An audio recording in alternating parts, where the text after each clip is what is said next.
एक बार गौतम बुद्ध अपने शिष्यों के साथ जंगल से गुजर रहे थे। बहुत देर जंगल से चलने के बाद उनके सभी शिष्य एक विशाल पेड़ के नीचे आराम करने के लिए बैठ गए। उस पेड़ के नीचे एक अलग ही शांति थी और सभी शांति का अनुभव कर रहे थे। कुछ देर बैठने के बाद गौतम बुद्ध का एक शिष्य उठा और महात्मा बुद्ध से बोला, भगवान, मैं आपसे एक प्रश्न पूछना चाहता हूँ। महात्मा बुद्ध ने कहा, पूछो, क्या प्रश्न पूछना चाहते हो?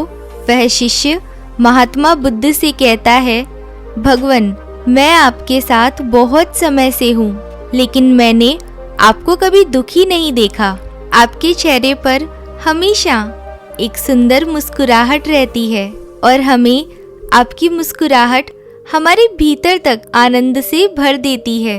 आपके चेहरे पर एक अनोखी चमक है जो हमें कभी भी दुखी नहीं होने देती। पर मैं आपसे ये जानना चाहता हूँ कि मेरे भिक्षुक बनने से पहले मेरे जीवन में बहुत सारी समस्याएं थी और मैं हमेशा दुखी रहता था, जिसकी वजह से मैं भिक्षुक बना। लेकिन मैं अभी तक जान नहीं पाया हूँ कि दुखों का कारण क्या है। क्या आप मुझे बता सकते हैं कि असल में दुख क्या है? महात्मा बुद्ध मंद मंद मुस्कुराते हैं और अपने भिक्षु से कहते हैं, दुख एक विचार से ज़्यादा कुछ नहीं है।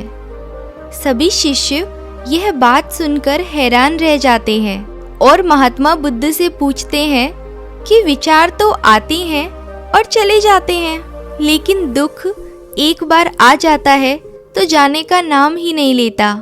महात्मा बुद्ध कहते हैं, मैं तुमको एक छोटी सी कहानी सुनाता हूँ जिससे तुम्हारी समझ में आ जाएगा कि दुख वास्तव में क्या है। एक शहर में एक धनवान व्यक्ति रहता था। उसका एक ईमानदार नौकर था। वो सेठ अपने नौकर पर बहुत ज़्यादा विश्वास करता था। वो सेठ कभी भी अपने नौकर को किसी भी बात पर नहीं डांटता था, क्योंकि उसका नौकर असल में बहुत ही ईमानदार था। एक बार सेठ को किसी काम के लिए दूसरे शहर में जाना पड़ा। कुछ दिनों के बाद जब सेठ वापस लौटा तो उसने अपने साथ कुछ कीमती सामान भी रखा हुआ था और उसने कीमती सामान को अपने कमरे में सजा के रख दिया और अपने नौकर से कहा कि तुम्हें खास तौर पर इस सामान का ध्यान रखना है, लेकिन ध्यान रखना कि यह सामान टूटे नहीं, क्योंकि यह मुझे बहुत ही प्यारा है। नौकर ने मालिक से कहा कि आप चिंता मत करिए, मैं इस सामान का अच्छी तरह से ध्यान रखूंगा। अगले दिन वो नौकर जब घर की सफाई कर रहा था कि अचानक उसके हाथ से वो कीमती सामान फिसलकर नीचे गिर जाता है और नीचे गिरते ही वो टूट गया। सेठ को जब यह बात पता चली तो वो नौकर के पास आया और उसे खूब डांट लगाई, पर न तो वो उस नौकर को नौकरी से निकाल सकता था और ना ही वो उसको मार पीट सकता था, क्योंकि वह उसका बहुत ही ईमानदार और पुराना नौकर था। इसीलिए सेठ ने नौकर को डांट फटकार लगाकर ही छोड़ दिया। सेठ अपने कीमती सामान के बारे में सोच सोचकर बहुत ही दुखी हो गया। रात होते ही सेठ अपने कमरे में सोने के लिए लेट गया, लेकिन बेचैनी के कारण सेठ को नींद ही नहीं आ रही थी। सेठ बेचैनी की वजह से कमरे से बाहर निकल कर आ गया। बाहर आकर सेठ ने देखा कि उसका नौकर बहुत मज़े से खर्राटे लेकर सो रहा था। सेठ यह देखकर गुस्से से आग बबूला हो गया। सेठ सोचता है कि इसने मेरी इतनी कीमती चीज तोड़ दी और इसे बिल्कुल भी चिंता नहीं है। मुझे यहाँ नींद ही नहीं आ रही और यह मजे से सो रहा है। और यह सोचता हुआ सेठ अपने कमरे में वापस आकर लेट गया। अगले दिन सेठ सोचता है कि मैं इस दुख और बेचैनी से कैसे निकल सकता हूँ। फिर उसके दिमाग में एक उपाय आया और फिर वो अपने उस नौकर के पास गया और अपने नौकर से कहता है कि मुझे बहुत दुख हो रहा है, यह बताते हुए कि वह जो कीमती चीज़ तुमने तोड़ी थी वो मैं तुम्हारे लिए ही लाया था। मैं चाहता था कि किसी खास अवसर पर वह चीज़ मैं तुम्हें उपहार में दूँ, लेकिन अब क्या कर सकते हैं, अब वो चीज़ तो टूट गई। सेठ की बात सुनकर नौकर को झटका लगा। नौकर सोचता है कि मुझसे बहुत बड़ी गलती हो गई।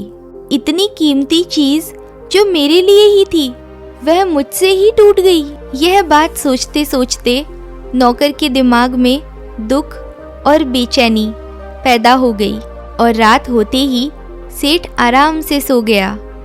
और वहाँ नौकर बेचैन हो रहा था और बेचैनी की वजह से उसे नींद ही नहीं आ रही थी, क्योंकि नौकर ने सेठ की उस कीमती चीज़ को अपने आप से जोड़ लिया था। इसीलिए वह दुखी हो रहा था।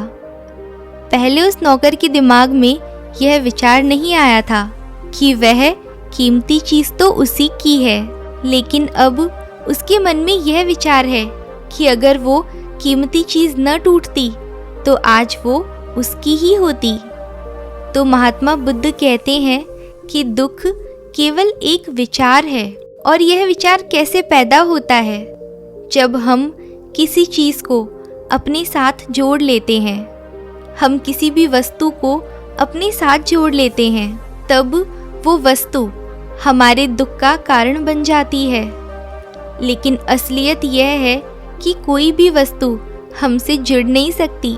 हर चीज़ आपके पास है, लेकिन सिर्फ कुछ समय के लिए। कुछ समय के बाद वो चीज़ आपसे दूर हो जाएगी। हमें उसके दूर होने की घटना को स्वीकार करना चाहिए और आगे बढ़ना चाहिए। तो दोस्तों, आपको ये कहानी कैसी लगी हमें कमेंट बॉक्स में बताएं, अपने दोस्तों के साथ शेयर करें और अगर आप इस चैनल पे नए हो तो चैनल को सब्सक्राइब करना बिल्कुल ना भूलें। Thank you.